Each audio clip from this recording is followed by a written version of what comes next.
వేసుకుని అంటే గాజులు వేసుకున్న వాళ్ళందరూ దమ్ము లేని వాళ్ళ చేతగాని దద్దమ్మల నువ్వేమన్నా అవసరం ఉంటే డైరెక్ట్ గానే తిట్టు, మాకు అవసరం లేదు నీకు మీకు సంబంధం రాజకీయం. మేము రాజకీయ పరంగా రాలేదు, ఈరోజు మహిళా పరంగా వచ్చినాం. మేము మహిళల మందరం వచ్చినాం. మమ్మల్ని అవమానపరిచాడు కేటీఆర్ కి. మొన్న ఎట్లయితే మేము కేటీఆర్ కి ఎట్లయితే క్షమాపణ చెప్పిపించినామో అట్లనే కౌశిక్ రెడ్డికి కూడా చెప్పిస్తాం. ఇడవం మేము ఎట్టి పరిస్థితులు ఇడవము. లేదంటే ఆయనకు డిస్క్వాలిఫై చేయాలి. పెండ్లాన్ని బిడ్డను అడ్డం పెట్టుకొని గెలిచినోడు డిస్క్వాలిఫై చేయాలి. మేము రేపు గవర్నర్ కి మెమోరాండం ఇస్తాము, స్పీకర్ కి ఇస్తాము, అందరికి ఇస్తాం. నీకేమైనా దమ్ముంటే 10 మంది పోయిన వాళ్ళ మీద ఏమైనా మాట్లాడు. మా మహిళా సమాజాన్ని కించపరిచి మాట్లాడితే ఎట్లా? ఎవడు యాక్సెప్ట్ చేస్తాడు? ఎవడు యాక్సెప్ట్ చేస్తాడు? ప్రతిరోజు ఇదే అయింది. ఓ రోజేమో గవర్నర్ని తిడతాడు, ఓ రోజేమో సీతక్కని తిడతాడు, ఓ రోజు వచ్చి యావత్ తెలంగాణ సమాజం మహిళలను అవమానపరిచేటట్టుగా మాట్లాడతాడు. కేటీఆర్ కి సావాసం చేసినాడు.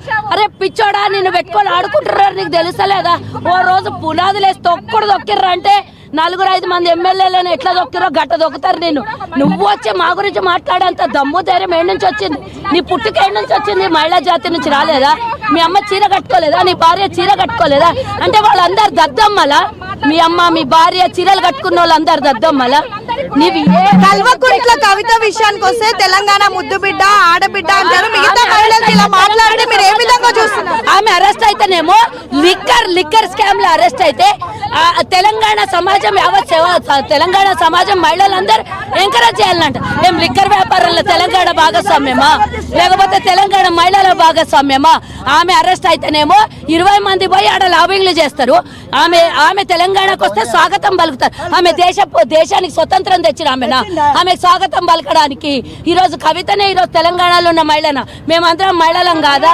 మా మహిళలకు కించపరిచిన కౌశిక్ రెడ్డి బయటకు వచ్చి క్షమాపణ చెప్పాలి. లేకపోతే మేమేం ఊరుకోం. మేము గవర్నమెంట్లు ఉన్నా సరే మేము మహిళా పక్షపాతులం. మేము మహిళల కోసం కొట్లాడతాం. మా మహిళల హక్కుల్ని ఎవడన్నా కించపడితే ఎవడన్నా ఉండనది సమాజం ఎవరు నిడవం.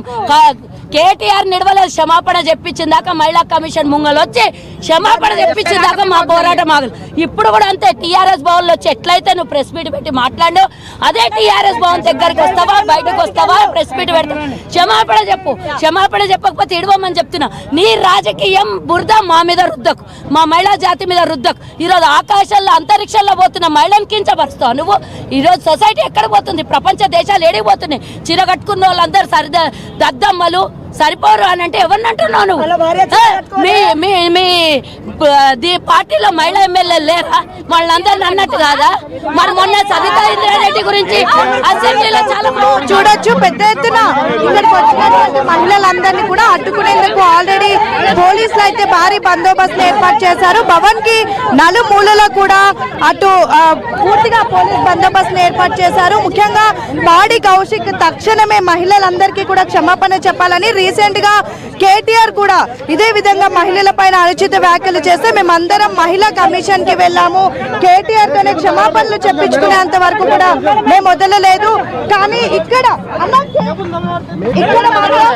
కౌశిక్ రెడ్డి క్షమాపణ చెప్పే వరకు మేము వదలమంటూ కూడా ఇప్పటికే ఇక్కడ ఉన్నటువంటి మహిళలందరూ చెప్తారు.